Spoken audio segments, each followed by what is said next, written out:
इस समय प्रधानमंत्री नरेंद्र मोदी ऑस्ट्रेलिया के दौरे पर हैं और आज प्रधानमंत्री मोदी ने ऑस्ट्रेलिया के मेलबर्न शहर में लगभग 30,000 भारतीयों को संबोधित किया। ऑस्ट्रेलिया के इतिहास में किसी भी अंतर्राष्ट्रीय नेता का ये अब तक का सबसे बड़ा कार्यक्रम है जिसमें 30,000 लोग शामिल हुए हों। इसे प्रधानमंत्री मोदी का ब्लॉकबस्टर और हाउसफुल शो कहा जा रहा है। इस कार्यक्रम का आयोजन मेलबर्न के मावल स्टेडियम में किया गया था और आज इस स्टेडियम में भारत के लोगों की जबरदस्त भीड़ थी। मेलबर्न ऑस्ट्रेलिया का दूसरा सबसे बड़ा शहर है।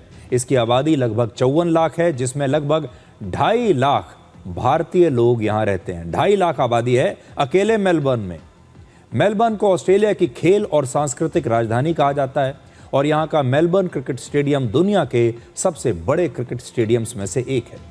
इस कार्यक्रम में प्रधानमंत्री मोदी के साथ ऑस्ट्रेलिया के प्रधानमंत्री एंथनी एल्बनीज ने भी हिस्सा लिया और जैसे ही प्रधानमंत्री मोदी इस स्टेडियम में दाखिल हुए, चारों तरफ से सिर्फ मोदी मोदी के नारे गूंज रहे थे।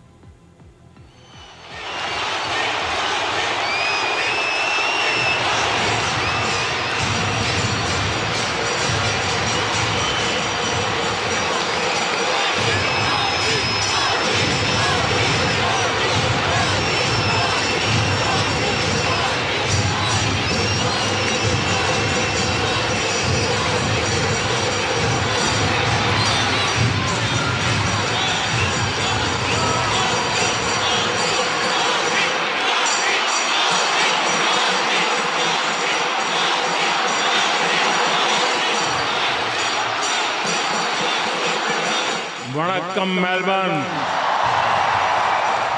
केम छो? ये शो हाउसफुल है, ब्लॉकबस्टर है।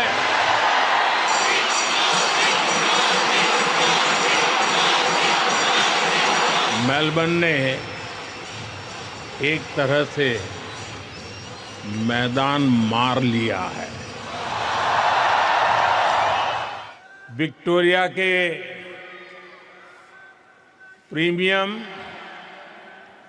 और मेरे मित्र प्रधानमंत्री जी के सम्मान में आप सब अपने मोबाइल फोन की फ्लैश लाइट बजा के इनको सम्मानित कीजिए।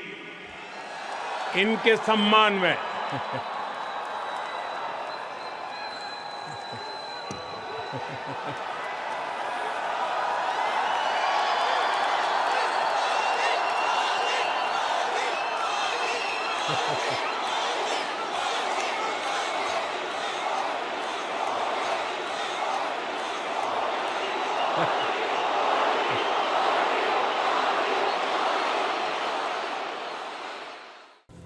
आपने देखा होगा प्रधानमंत्री मोदी विदेशी नेताओं के सामने उन्हीं की जमीन पर, उन्हीं के देश में माहौल बनाना अच्छी तरह से जानते हैं।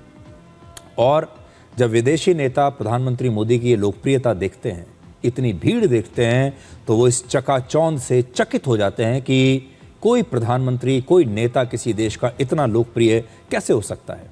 ऑस्ट्रेलिया में ऐसा वो कई बार कर चुके हैं। अमेरिका में हाउडी मोदी जब उन्होंने किया था, तब डोनाल्ड ट्रंप इतनी भीड़ को देखकर चकित रह गए थे जब स्टेडियम में इतने लोग आए थे। इसी तरह चाहे वो यूके हो, चाहे ऑस्ट्रेलिया हो या कोई और देश हो, हर जगह प्रधानमंत्री मोदी पूरी दुनिया के बड़े बड़े नेताओं को बताते हैं कि देखिए मेरी लोकप्रियता क्या है।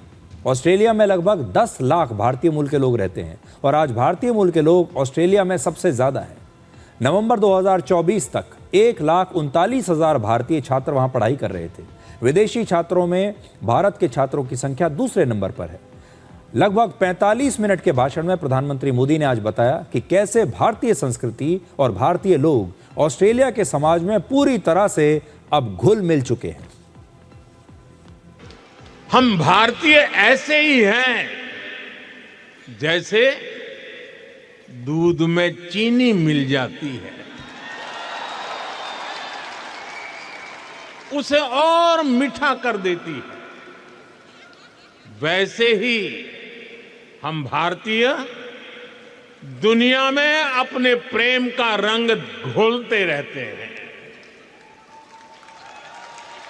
घर में दूध ऑस्ट्रेलिया वाला आता है, लेकिन चाय भारत वाली बनती है।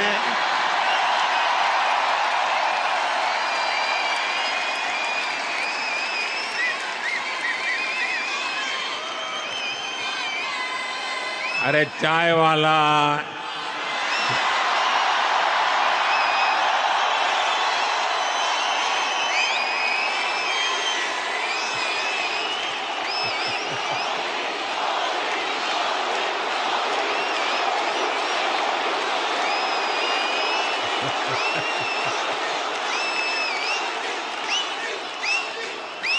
दाल सब्जियां ऑस्ट्रेलिया की हैं, लेकिन उनमें तड़का देसी मसालों का ही लगता है। हमारे साथी ऐसे होंगे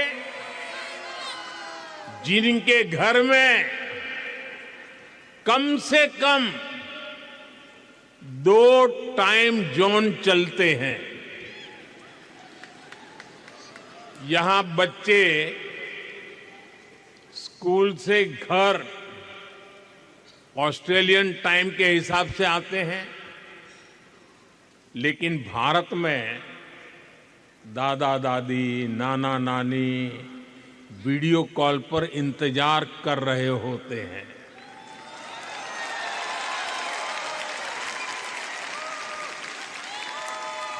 यहां वीकेंड होता है तो भारत में किसी शादी की लाइव स्ट्रीमिंग चल रही होती है। यानी दूरी हजारों किलोमीटर की है, लेकिन डेली रूटीन आज भी भारत से जुड़ा हुआ है। ऑस्ट्रेलिया के प्रधानमंत्री एंथनी अल्बनीज इस भीड़ को लेकर चकित थे। उन्होंने आज कहा कि जब भी ऑस्ट्रेलिया पर कोई संकट आया है, हर बार वहां रहने वाले भारतीय मदद के लिए सबसे आगे खड़े होते हैं। Multicultural societies, the mutual respect that we share, the strength of our friendship, and the profound contribution to our great nation of the more than 1 million Australians who trace their roots proudly back to India. Your generosity of spirit shines through in every way. In times of trouble or national crisis, I have told Prime Minister Modi this in private before many times, but today I say it publicly as well. It is the Australian Indian community who are the first to volunteer their help and to lend a hand to their fellow community members. It is a generosity that extends to building the prosperity of our nation too, whether through boosting skills in critical industries like healthcare and IT, growing Australia's dynamic small business sector, or the contribution that so many students from India make when they choose Australia as their destination to invest in themselves and their education. And that is especially true here in the education state of Victoria. Bharat और Australia के बीच कई समझौते हुए हैं, कई MOU हुए हैं, जिनमें से 5 मैं आपको बताना चाहता हूं। पहला, सबसे बड़ी खबर यह है कि भारत और ऑस्ट्रेलिया के बीच यूरेनियम डील हो गई है और अब भारत ऑस्ट्रेलिया से भी यूरेनियम खरीदेगा। भारत इस समय 4 देशों से यूरेनियम खरीदता है और ऑस्ट्रेलिया अब 5वां देश होगा। भारत ने वर्ष 2070 तक नेट ज़ीरो कार्बन उत्सर्जन का लक्ष्य रखा है और इसके लिए भारत को परमाणु ऊर्जा की ज़रूरत होगी अपनी बिजली की ज़रूरतों को पूरा करने के लिए। न्यूक्लियर रिएक्टर्स के लिए भारत को यूरेनियम की ज़रूरत है, लेकिन हमारे पास इसका बहुत ही सीमित भंडार है, जबकि ऑस्ट्रेलिया के पास यूरेनियम का बहुत बड़ा और अच्छी क्वालिटी का भंडार है। अब इस डील के बाद भारत को आसानी से यूरेनियम मिल पाएगा और भारत को अपने न्यूक्लियर प्लांट्स को चलाने के लिए यूरेनियम की आवश्यकता है। भारत अपने पावर प्लांट्स में कोल का इस्तेमाल कम करना चाहता है, धीरे धीरे कोल को ख़त्म करना चाहता है कि कोयले का इस्तेमाल न करके यूरेनियम का इस्तेमाल किया जाए और ये यूरेनियम जो है ये हमें ज़रूरी है। अब देखिए, यूरेनियम एक ऐसा पदार्थ है जिससे न्यूक्लियर बॉम्ब भी बन सकते हैं और न्यूक्लियर प्लांट भी बन सकते हैं, जिससे आम लोगों का फ़ायदा हो सकता है। तो भारत की जो बिजली की पूरी डिमांड है वो तभी पूरी हो पाएगी जब हमारे पास यूरेनियम होगा और हम न्यूक्लियर प्लांट्स लगा पाएंगे। उसके लिए यूरेनियम की ज़रूरत है और ऑस्ट्रेलिया उन्हीं देशों को ये यूरेनियम देता है जो इसका शांतिपूर्ण इस्तेमाल करते हैं, इसका सिविलियन यूज़ करते हैं, और ऑस्ट्रेलिया भारत को ये यूरेनियम देने के लिए अब तैयार हो गया है। दूसरा, दोनों देश मिलकर क्रिटिकल मिनरल्स की खोज करेंगे और क्रिटिकल मिनरल्स कॉरिडोर बनाएंगे, जिससे दोनों देशों के बीच ऐसे खनिजों की सप्लाई चेन मजबूत होगी। तीसरा, दोनों देशों के कोस्ट गार्ड मिलकर काम करेंगे, इससे हिंद महासागर और प्रशांत महासागर में दोनों देशों की सुरक्षा मजबूत होगी। ऑस्ट्रेलिया की फ्लाइंडर्स यूनिवर्सिटी और बेंगलुरु में और विक्टोरिया यूनिवर्सिटी गुरुग्राम में अपना एक कैंपस खोलेगी। ये भी एक देखिए बड़ी बात है, तो इससे हमारे छात्रों का फायदा होगा। पांचवा, भारत और ऑस्ट्रेलिया मिलकर भुवनेश्वर में माइनिंग पर एक इंटरनेशनल ट्रेनिंग सेंटर भी बनाएंगे। भारत के गगनयान मिशन में भी ऑस्ट्रेलिया हमारी मदद करेगा। भारत और ऑस्ट्रेलिया जो कुछ भी करते हैं वो हम दोनों देशों के लिए भी शुभ होता है।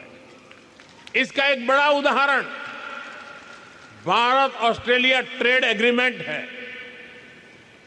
आपने वो शेर सुना होगा,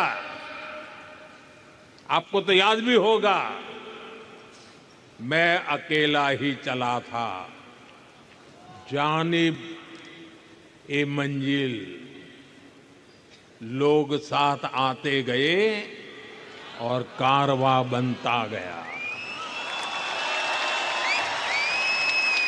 ऐसे ही भारत और ऑस्ट्रेलिया का एग्रीमेंट एक शुरुआत थी और आज ये कारवां दुनिया के लगभग 40 देशों के साथ ट्रेड एग्रीमेंट तक पहुंच चुका है।